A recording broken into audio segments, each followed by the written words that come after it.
একসময়কার জনপ্রিয় চিত্রনায়িকা পপি হঠাৎ করেই আড়ালে চলে যান মিডিয়া জগৎ থেকে। এরপর আর শোবিজের কারোর সঙ্গে কিংবা কোনো অনুষ্ঠানেও দেখা যায়নি তাকে। গুঞ্জন চাউর হতে থাকে যেন গোপনে বিয়ে করে সংসার করছেন নায়িকা। এরপর বিভিন্ন সময় গুঞ্জনও ওঠে মা হয়েছেন পপি। এ বিষয়ে এখন পর্যন্ত মুখ খোলেননি নায়িকা।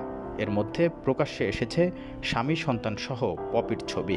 ইতিমধ্যে তা অন্তর্জালে ছড়িয়ে পড়েছে। ছবিতে দেখা যায় সন্তানের জন্মদিন পালন করছেন পপি ও তার স্বামী। তাদের সন্তানের নাম আয়াত। এখন স্বামী সন্তান নিয়ে ধানমন্ডিতে থাকেন এই তারকা। জানা যায় পপির স্বামীর নাম আদনান উদ্দিন কামাল। তিনি একটি গ্রুপ অফ প্রতিষ্ঠানের ম্যানেজিং ডিরেক্টর। এছাড়া তার জাহাজের ব্যবসাও রয়েছে। তিনি লালবাগ কাজী রিয়াজউদ্দিন রোডের বাসিন্দা। 2021 সালের অক্টোবরে রাজধানী ঢাকার একটি বেসরকারি হাসপাতালে ছেলে সন্তানের জন্ম দেন পপি। বিয়ের পর এখন পুরোদমে সংসারী তিনি। ইন্ডাস্ট্রির কারোর সঙ্গে কোনো যোগাযোগও নেই তার।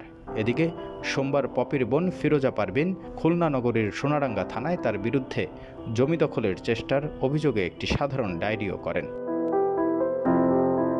সোনারাঙ্গা থানার জিডির সূত্রে জানা যায়, পৈতৃক জমি দখলে নেয়ার জন্য স্বামী আদনান উদ্দিন কামাল, কল্লোল মজুমদার, শিপন সহ পপি সোমবার দুপুর 12:30টার দিকে শিববাড়ি এলাকার ভাড়াটিয়া বাড়ির সামনে যান। এতে বাধা দিলে পপি ও তার স্বামী মিলে বোন ফিরোজা পারভিনকে হুমকি দেন। পপির মা বোন জানান, বিয়ের পর পরিবারের সঙ্গে দূরত্ব বাড়তে থাকে তার।